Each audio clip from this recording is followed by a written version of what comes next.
My name is Ted Clement, Executive Director of Save Mount Diablo. This afternoon's Zoom presentation entitled Return of the Peregrines, the Fastest Birds on Earth by Save Mount Diablo's terrific Land Conservation Director, Seth Adams, and our wonderful new Land Programs Director, Sean Burke. Seth played a pivotal role in reestablishing these magnificent birds of prey in Pine Canyon. And prior to coming to Save Mount Diablo, Sean Burke was a ranger for East Bay Regional Park District, where he worked professionally to help take care of Pine Canyon and its very special inhabitants like the peregrine falcons. He is also an active rock climber who has spent more time up close and personal with the peregrines than most people. Seth and Sean, I can't thank you enough for the great work you two do and for providing this gift of gratitude and inspiration to our supporters. Please take it away, gentlemen. Thank you, everyone, and enjoy. Thank you, everybody. I'm Seth Adams. I'm the Land Conservation Director for Save Mount Diablo.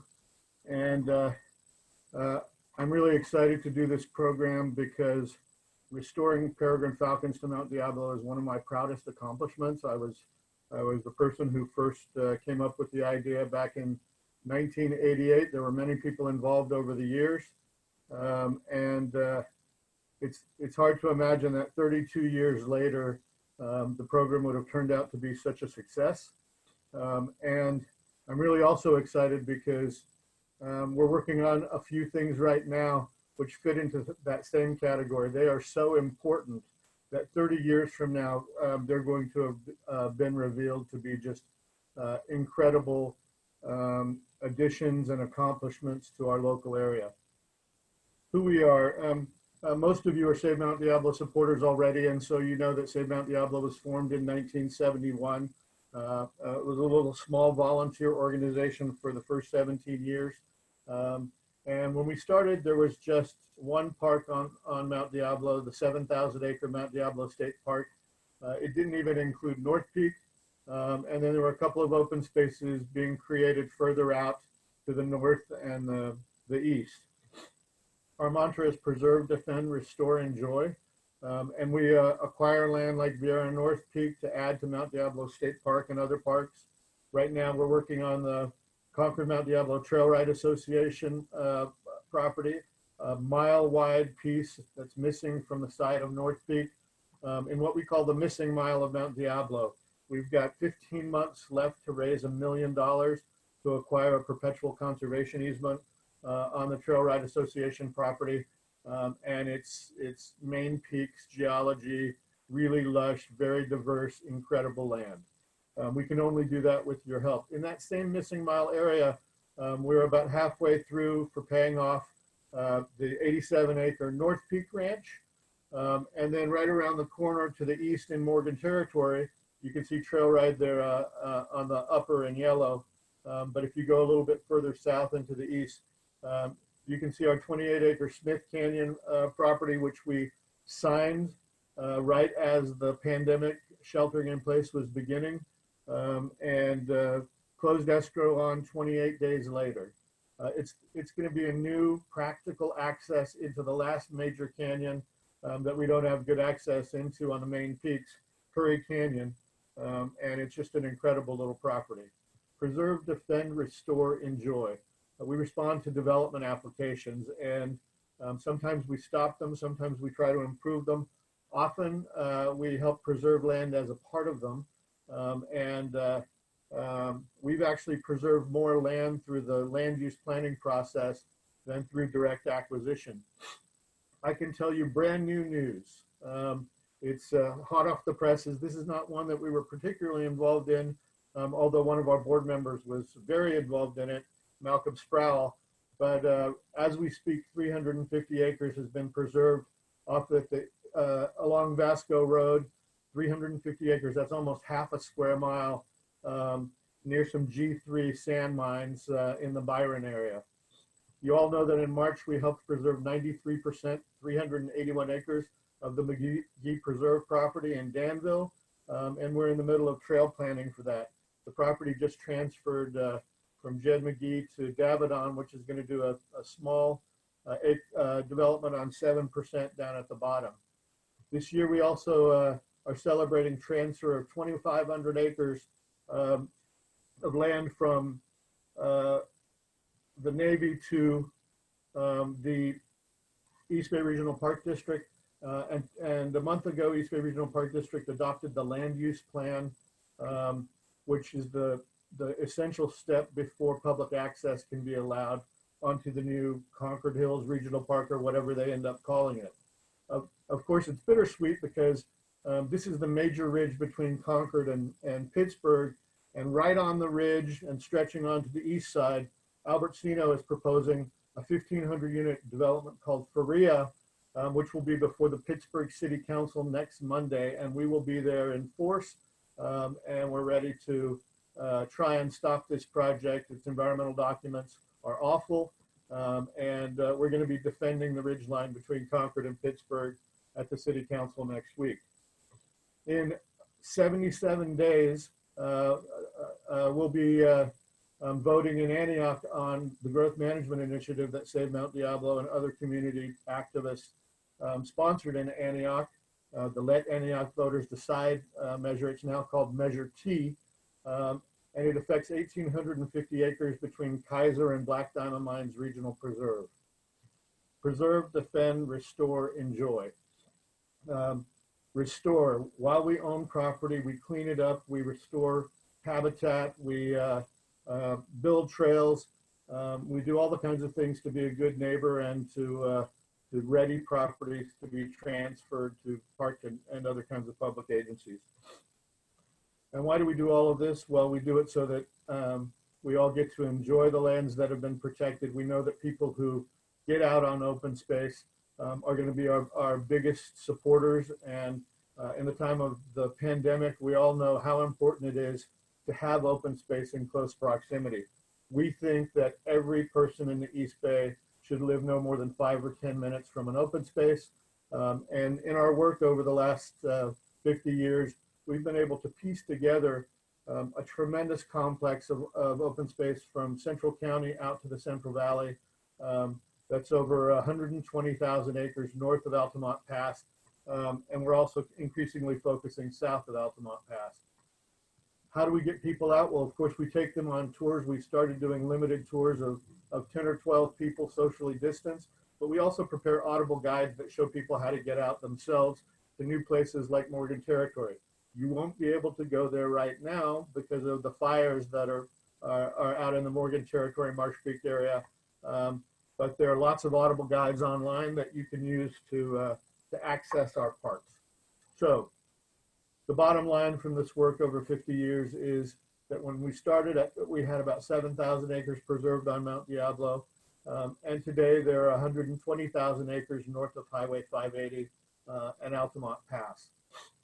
But we said for years that if Mount Diablo were cut off from the rest of the Diablo Range, it would lose a lot of its species, its wildlife, its distinctiveness. The problem is most people don't even know what the Diablo Range is. And so starting about 2 years ago, we started the planning process for expanding the area within which we work to a larger area, the 3 northern of 12 counties of the 150-mile Diablo Range. But we also took on the task of popularizing and educating people about the entire Diablo Range. And in the spring, we published the first article ever and the first public land map ever of the full Diablo Range in Bay Nature magazine.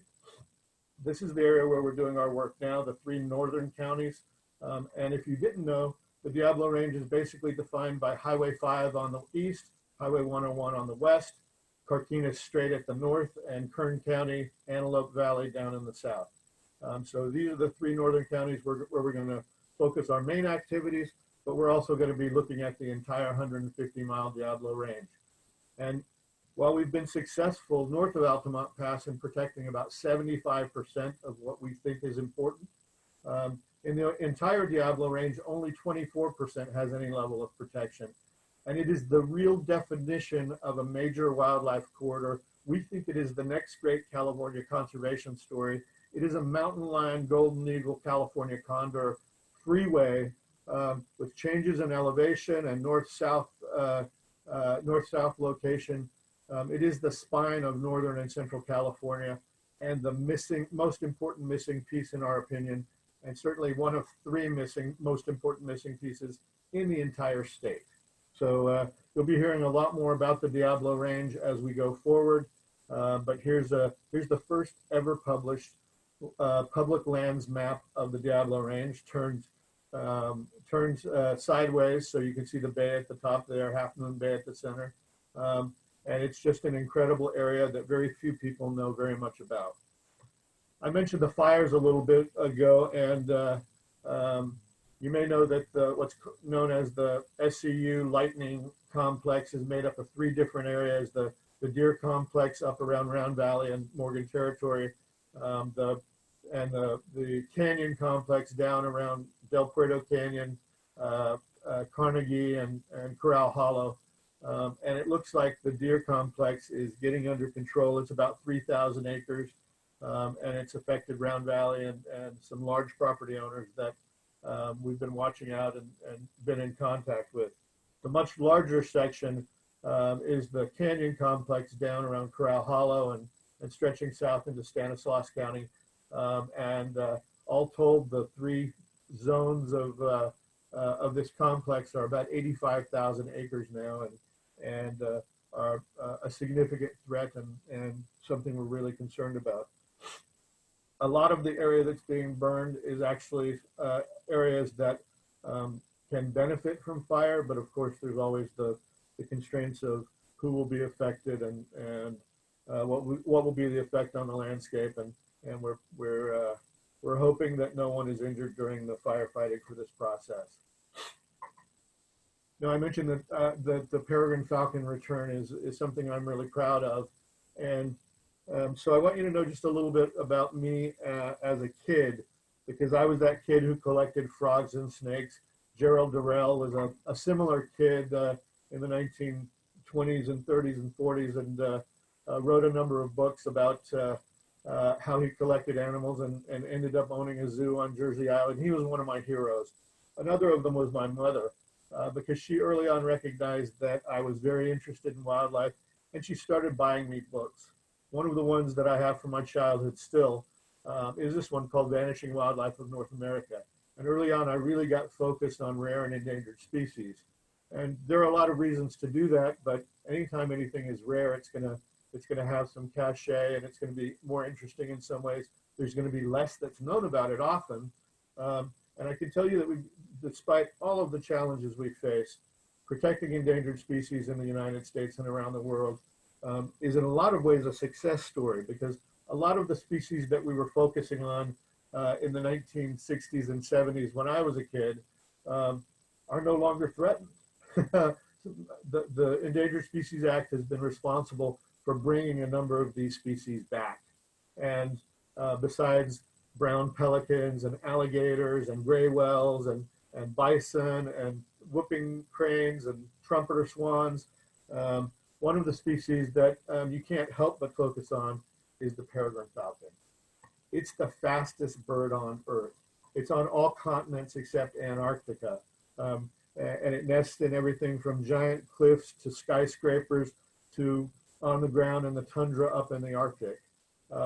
And why do we really care about endangered species? Well, we'll recognize that if you can protect a predator, if you can protect a rare species, especially a rare apex predator like the peregrine falcon, you're also benefiting all of the other more common species found in that same ecosystem. We have a lot of rare species in California. Here's the California grizzly bear, which is unfortunately extinct. It's kind of a symbol.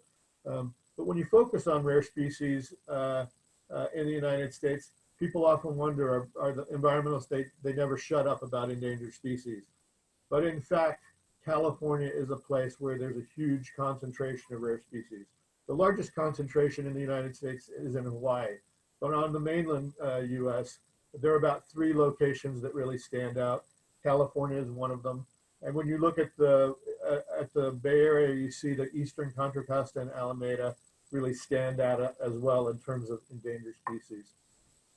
There's a long list of endangered, threatened, rare, and species of special concern. And here are just a a few species that have a big impact locally here. Ground squirrels are not rare, but they're a keystone species, which a lot of these others depend on.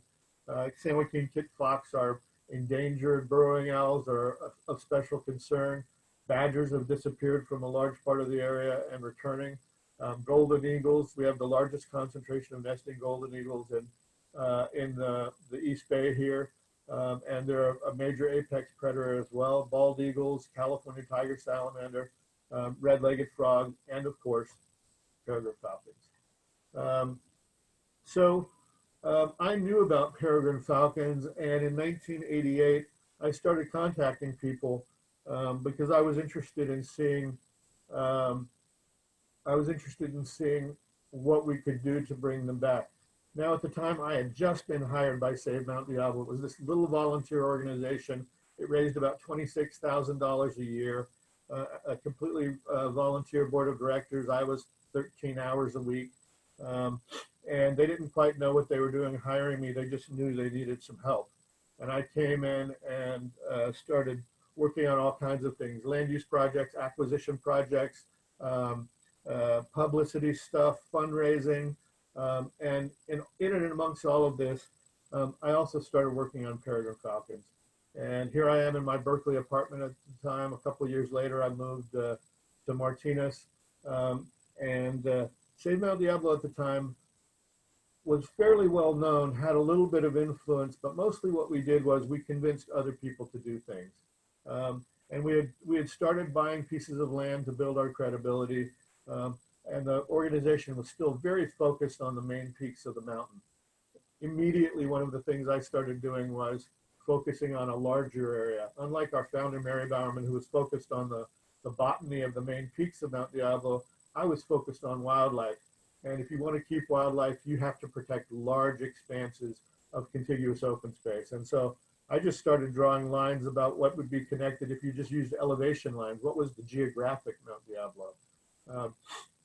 And in this process, working on the Los Vaqueros project, I met a guy named Gary Beeman. He's the one there on the right. And he was a wildlife biologist who was kind of a jack of all trades. He worked on environmental impact reports for various consultants, but he also was the guy you called if you wanted to get a rattlesnake removed from your house. He had the distinction in the 1950s as a boy of seeing the last peregrine falcons on Mount Diablo and in Pine Canyon. And they were so important to him, he became a member of the California Hawking Club. He had peregrine falcons that he kept for falconry. But they were so important that when he met the woman he decided he wanted to be his wife, he took her to Pine Canyon. They climbed up into the Castle Rocks area. He made her carry the backpack. And when they got up to the cave that the peregrines had last nested in the 1950s, he opened the backpack, pulled out some champagne flutes, and asked her to marry him. That's how important peregrine falcons were to Gary Beeman. Well, in the period between the 1950s and 1988 and 89, when we're first talking about this program, the peregrines have disappeared. They're down to 2 pairs in the entire state. And in a lot of areas, what's happened is other raptors, such as prairie falcons, moved into their nesting areas. They need big, huge nesting areas. They're often defined by tens of thousands of acres, and they're usually big rock outcroppings somewhere as nesting sites. They're very territorial. They defend the area from others. And I'm watching my timing here. And as they've disappeared, others have moved in. Well, why did they disappear? Well, peregrine falcons were being hit on all sides by a lot of different pressures. They were collected by falconers, the chicks. The eggs were collected by egg collectors for hundreds of years. This was the hunting bird of emperors, and so it was highly sought after, and as they became more rare, even more sought after. The problem was that when we got into the modern era after World War II, we started producing more and more pesticides, and one of them had a huge effect on lots of different animals, DDT. Well, peregrine falcons, they eat waterfowl and songbirds. They eat high on the food chain, and they concentrate the DDT at high levels. It causes their eggshells to thin. They're less likely to survive hatching, and gradually they disappeared. Prairie falcons, on the other hand, the cousin of the peregrine, they look almost identical. One is gray and one is brown. Eats lizards and mice and things lower on the food chain, and they didn't have the same problem with DDT. So in a lot of places, such as at Pine Canyon, Knob Cone, Oyster Point, prairie falcons moved into the old nest sites. I first heard of Brian Walton in 1988, and he was a student at Santa Cruz who became involved in the Santa Cruz Predatory Bird Research Group. And I'd sent a letter to him in August 1988. I don't remember if I ever got a call back from him, but in early 1989, he came and did a presentation to a Sierra Club group in San Francisco, and I went to watch. He did this amazing presentation about the restoration of peregrine falcons and the work that the Santa Cruz Predatory Bird Research Group was doing. And at the end, I went up to him and I said, you know, I haven't spoken about this with Save Mount Diablo. The budget is $26,000. We're stretched thin on all kinds of different things. But early on, I sort of figured out that if I found a way to pay for things, it was more likely that I could get the board to go along with them. And so I had a sense of my fundraising ability. But I go up to Walton and I say, what will it take to restore peregrine falcons to Mount Diablo? I know there are historic nest sites. I have a biologist who's been aware of them and saw them in the 1950s. And he said, some volunteers, $5,000 for a pair of chicks. And I said, I can do that. I had confidence that I'd be able to raise the $5,000. And in pretty quick order, we were able to do that. Gary Beeman brought in on the right there again, brought in the California Hawking Club. We had contacts with state parks, and we had a little more money from a couple of other places, and I was putting in a lot of staff time. And the first year from the time that we heard of, from the time that Gary Beeman, that Brian Walton told me about this opportunity, it was about 6 weeks before we put peregrine falcon chicks into the nest at Pine Canyon. And that first year we just did one pair, and we were doing what's called cross fostering. There are a couple different ways that you could restore peregrine falcons, and they were coming from a couple of different places. Where there were wild nests, and by this time there were some wild nests, the Predatory Bird Research Group would collect the eggs, hatch them at zoos, San Francisco Zoo, for example. The birds would often lay a second clutch of eggs, but they were often fragile, and so they would be taken to zoos to be incubated. And then they would be brought back to various wild spots. In some places, you could do what was called hacking. You could take the birds, put them in a box on a ledge of a skyscraper, feed them with an adult peregrine falcon puppet so they didn't imprint on humans. That was called hacking. But in a place like Mount Diablo, where there are so many eagles and owls and things like that, they would get eaten. So the Predatory Bird Research Group and the Peregrine Fund in the Midwest had come up with a new technique, which was called cross-fostering. And in this case, because peregrines are so similar to prairie falcons, you would go to a prairie falcon nest, you would remove the prairie falcon chicks and place them in another prairie falcon nest somewhere nearby. They're very industrious parents, and they could handle the double clutch. And then you would put 2 peregrine chicks into the prairie falcon nest. The prairie falcon adults would raise them. And when the peregrine falcons fledged, they would somehow know they were peregrine falcons, never try to mate with prairie falcons, and the program would spread. And that's how we got to May 12th, 1989.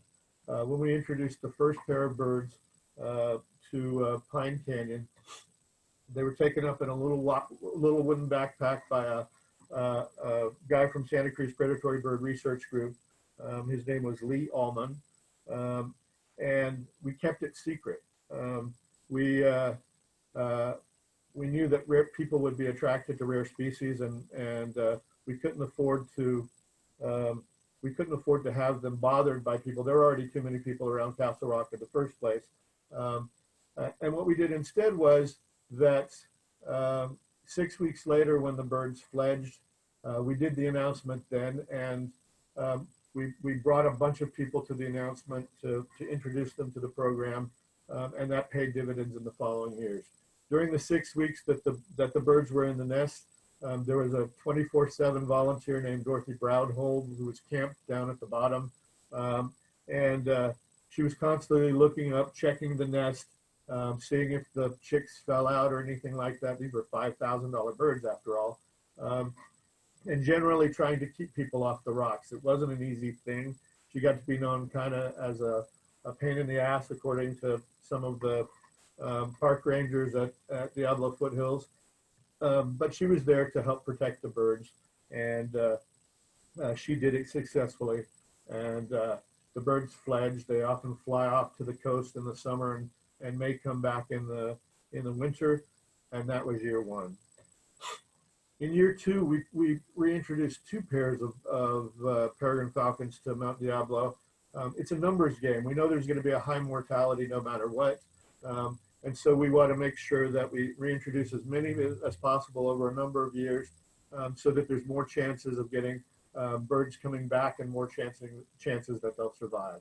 The first pair we introduced on the east side of Mount Diablo, and this time we had, first of all, there was a huge media furor over the introduction. The previous year, we were in 9 newspapers and 3 television stations and so on and so forth.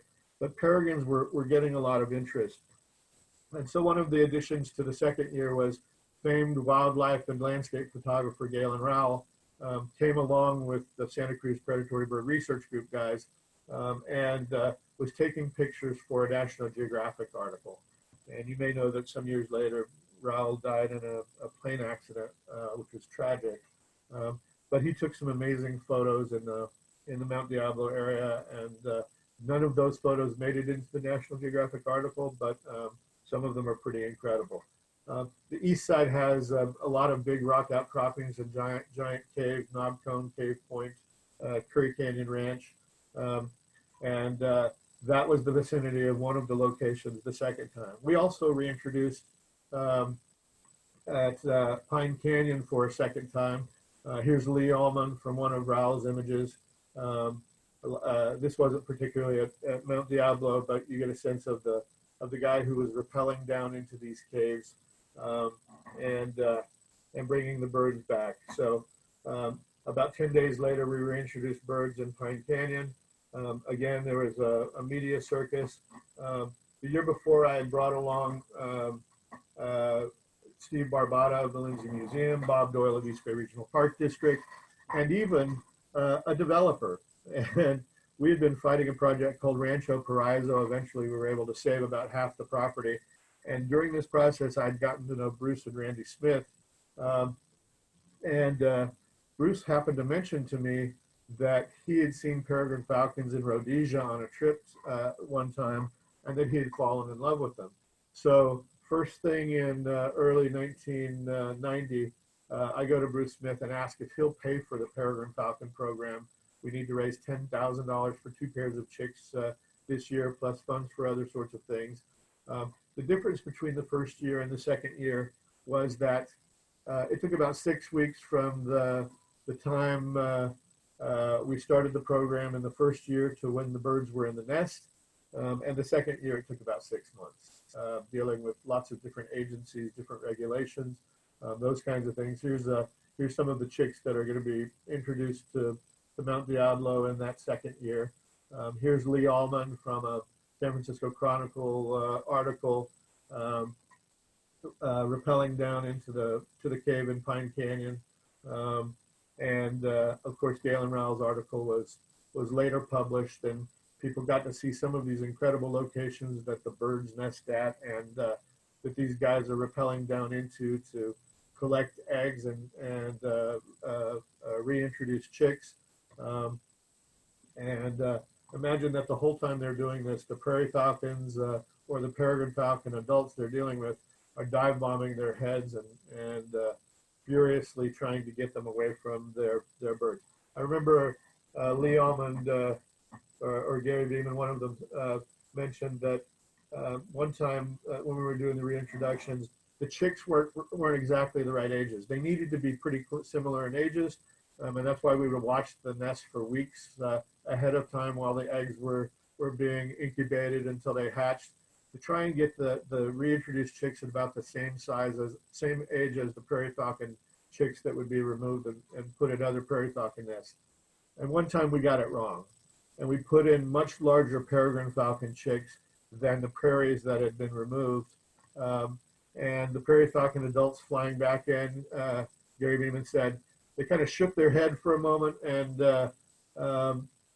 did a double take, and then they started feeding the birds. And so it all worked out. Santa Cruz was keeping track of all of this reintroduction effort all over the state, and watching locations all over the state in lots of different ways. And they would produce an annual report each year and summarize the success of the program.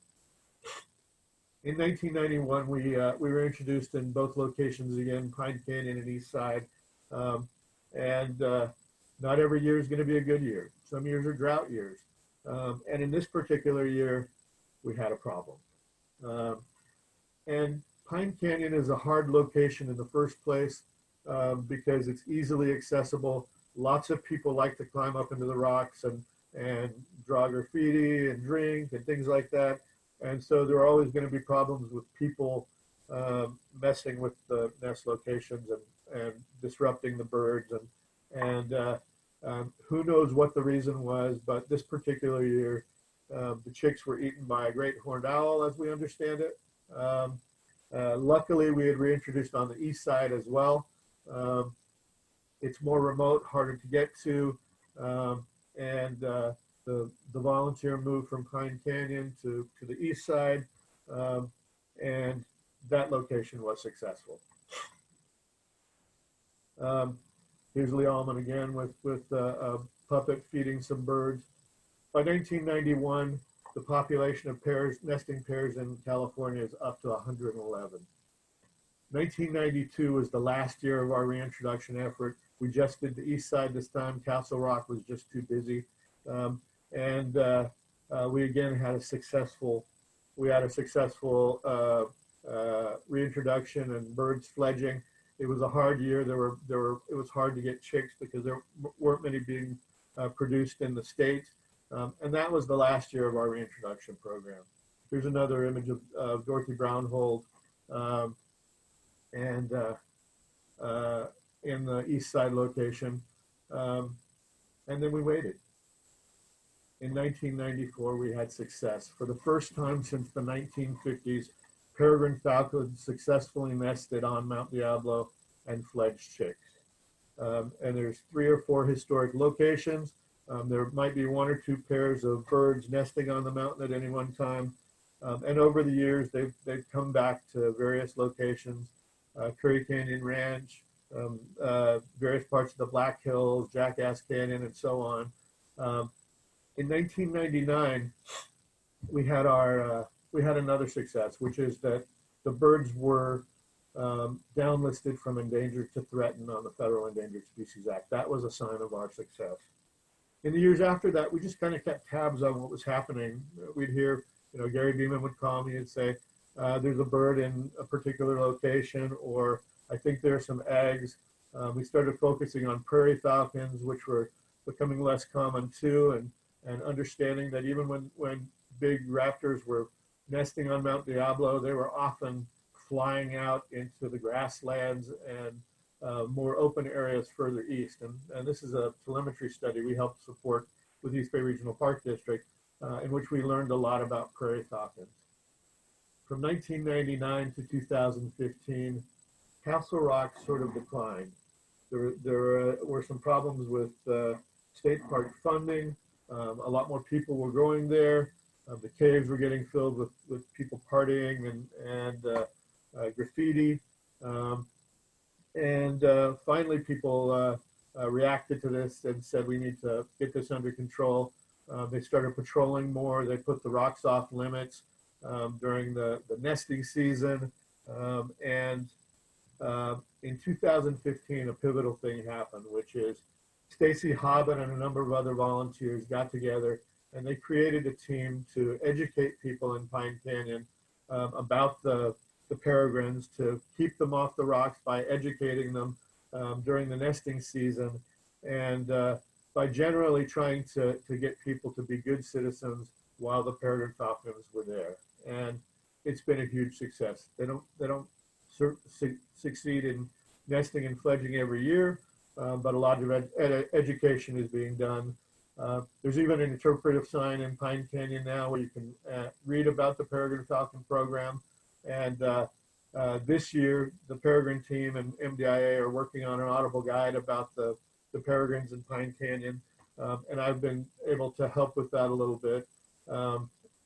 It's just amazing that something you started 32 years ago is now an interpretive sign and a whole program, and dozens and dozens of people working on it.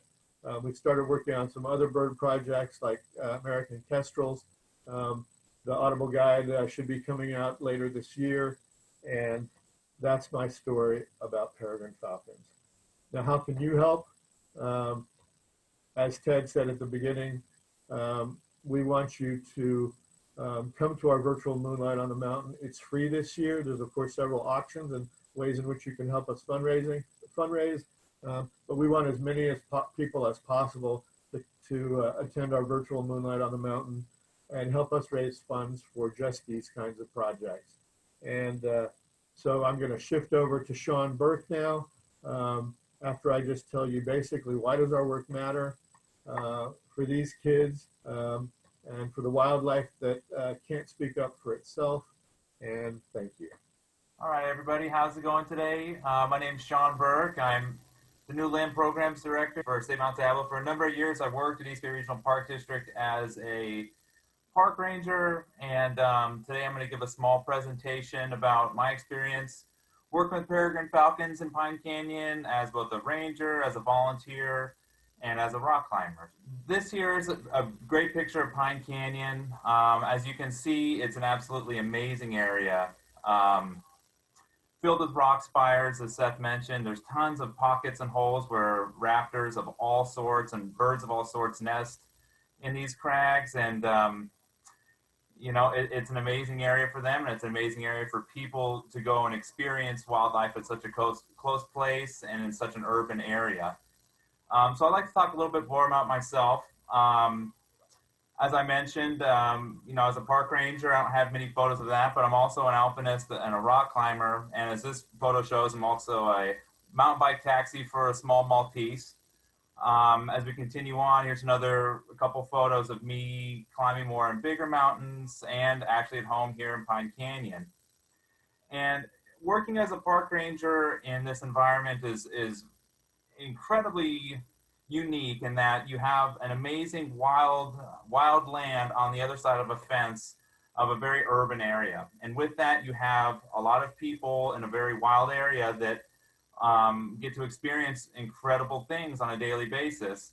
And one of those things is rock climbing. And there's quite a balance between being able to rock climb and experience amazing things and also allowing these very rare and impactful habitats to be preserved by people as we recreate and we experience them.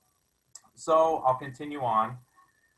As I mentioned, I was a park ranger for a number of years here, and as a park ranger, I worked alongside the Peregrine Team, a group of amazing volunteers that are very open to learn more every year about what it is that we're all preserving and protecting.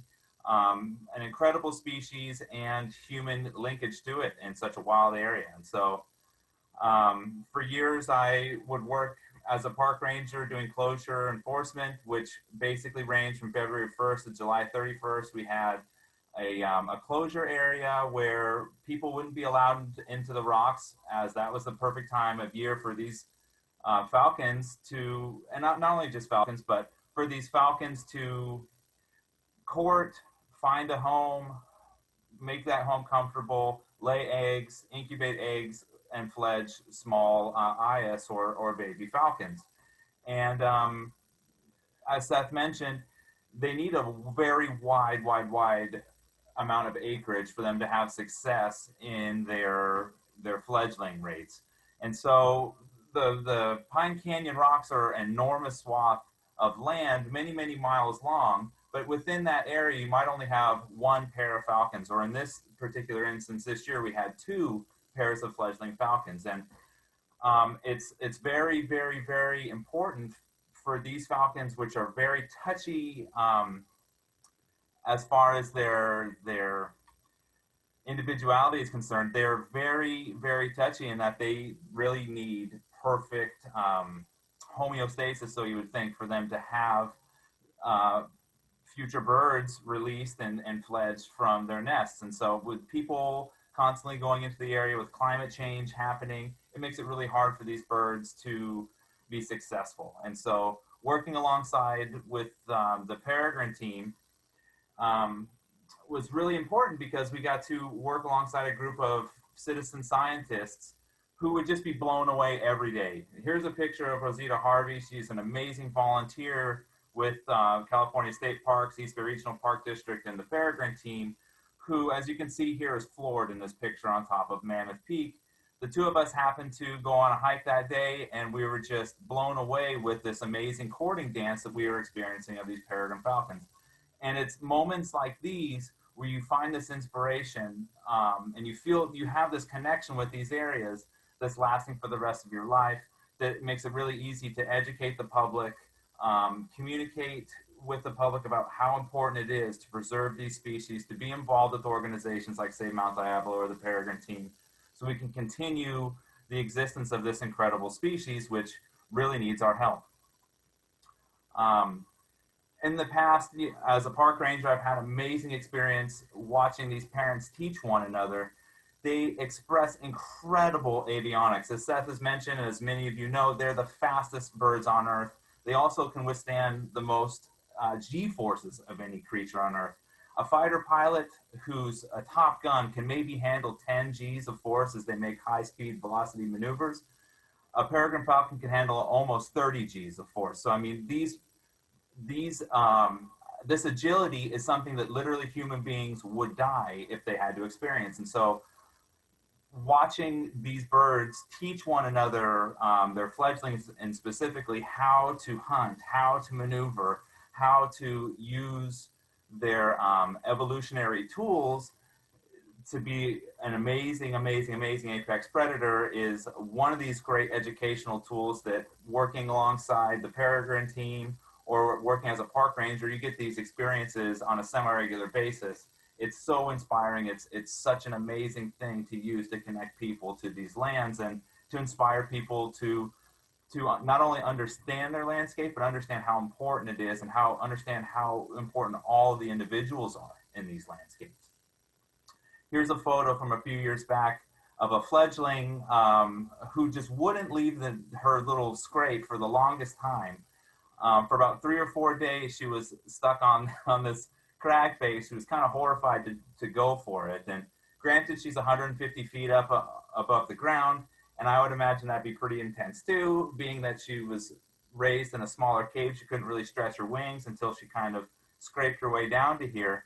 But you can see right below her, there's her mother, who had been hovering around her for days, dangling little pieces of meat to try to get her to jump out and follow. And eventually she did, and it was an incredible moment for everybody, because there's a lot of stress that year. There had actually been 4 ISs in the cave that year, and only one of them made it. And that's pretty typical. About a 20% to 25% success rate is pretty typical for these birds.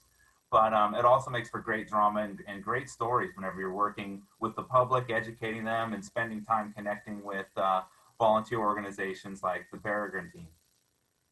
Another important thing about the area is, as Seth mentioned, as many people know, there's a lot of people that use these rocks for a number of things, and rock climbing is one of the big uses that's definitely skyrocketed in the amount of people using it in the last couple of years.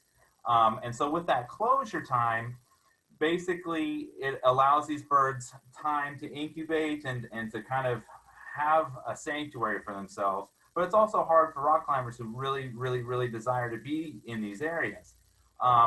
With the education like we've been discussing, you've seen quite a turnaround with rock climbers not entering the area at all during these closure periods. There's been great social media information put out about closure zones when it happens. Jim Thornburg, a local climbing photographer and book author, talks about it in his books.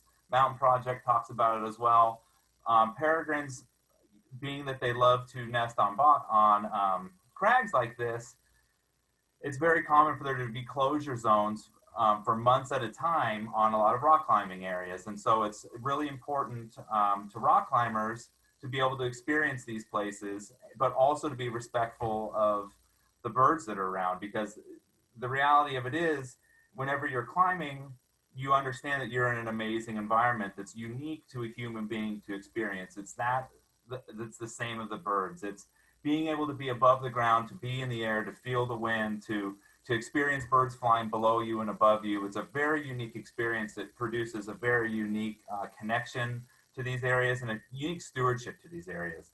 As you can see, when you get high up in these places, you definitely start to get involved and become a part of the habitat that that these birds live in on a regular basis. And so connecting to them, being a positive steward of them, educating the public about them, especially when you're a climber, you have such a unique connection to these lands that essentially, you really realize where you are in the world as an individual. When you can connect to these birds, you're very similar to them in that sense of you're one thing in space and you have to work together with one another. And that's what's such an important thing about climbing. It's such a great connecting tool to our environment. So that brings us to a new project we've been working on, and I'm really fortunate to be involved in this right now. Currently right now, we're working on a new dream project. So in this photo here, you see Brian Richardson of the Kestrel campaign, myself goofily standing behind him, Cheryl Cook from the Lindsay Wildlife Experience, who's really the mastermind of this, and Doc Hale, an incredible naturalist in the area for many decades. The group of us were working on reestablishing kestrels in the Mount Diablo area, and Cheryl has been really incredible in that she has an aviary at home. She gets to raise kestrels that have been injured or have been fallen out of the nest, or have the eggs laid in a hot pipe or pipe gate or whatever. So she's been really incredible in raising this species of birds, which just happens to be the smallest falcon in North America. And why, you ask, this is a different bird than peregrine falcons. Why are you working with them? Well, in the last 50 years, the kestrel population has decreased 67% in the Sierra Nevada range, 69% in the coastal California range. And a lot of that is linked to habitat losses. A lot of our rural areas have become developed by suburbs. They're losing their space. They're losing their place to live. So that's what's so incredible, the work that Save Mount Diablo is doing in preserving these lands, these grasslands that are perfect for kestrels. We're able to create what Brian Richardson has perfectly dubbed a kestrel wonderland. And this particular photo is Brian releasing a kestrel out of one of these boxes. In the past couple years, a number of volunteers with the Kestrel campaign has placed kestrel boxes to help rebuild habitat in one of Save Mount Diablo's properties, specifically the Mangini property. And this past spring, Brian and I put game cameras up on these boxes to see how many birds would fledge from these boxes, what kind of foods they were eating, how often they came to the nest, just to gain any information we can. And as you can see in this amazing photo, there's a male kestrel bringing in a bluebelly western fence lizard into the nest with a little baby kestrel peeking out waiting for lunch. And so as you look through these photos, they're kind of fuzzy. I ended up getting 14,000 photos, and for some reason, all of them, probably because the camera was too close, it couldn't focus. They're all semi-fuzzy like this, but the great thing is you see this interaction between the parents, you see this interaction with the foodstuffs that are coming in, and it really helps us understand what's going on in our preserves with these birds and different ways where we can perhaps think of ways to build these populations up, because as was mentioned earlier, you have to work up through your food chain in creating these wildlife corridors. Here's a great photo of Doc Hale releasing a kestrel from one of these boxes into our Mangini property and building our kestrel wonderland a little bit further. And you know, kestrels are the smallest falcon, as I mentioned. They only weigh about 3 to 4 ounces. You know, that's an equal amount to 34 stacked pennies. So it's not exactly the biggest creature, but they're amazing to watch in flight. They hover kind of like a kite does. They see an ultraviolet, they hunt an ultraviolet, and then they pounce into their prey and they bring their prey back to their babies. In this case, our 2 next boxes that we had, I ended up fledging 10 kestrels, and that's an amazing number, especially if you equate the amount of birds that we released working with the Lindsay Wildlife and Lime Ridge, Diablo Foothills, and Curry Canyon Ranch, as well as Mangini. We've released 15 and we have a couple more. And it's just such a powerful thing to be able to be a part of building your habitat, to preserving your habitat, to building your wildlife corridors, to reaching out and helping the little guy who really, they really depend on us. You know, human beings, we're the stewards of our lands. And in order for these species to exist, you know, in the future, we have to work together. We have to be a part of organizations like Save Mount Diablo or the Peregrine Team. We have to educate one another to the importance of the individuality and value of these creatures, because, you know, we just don't know what tomorrow will bring. And especially now at the brink of this climate crisis we're in, it's extremely important that we work together to find ways to form volunteer groups like Kestrel Campaign or the Peregrine Team, and do what we can to help work with these important little creatures. And yeah, that's the end of my presentation for now. Very excited to be working with these little guys. Thank you to Sean and Seth. And I just want to thank everybody on behalf of Save Mount Diablo for joining us, and remind you one more time to please register for Moonlight on the Mountain.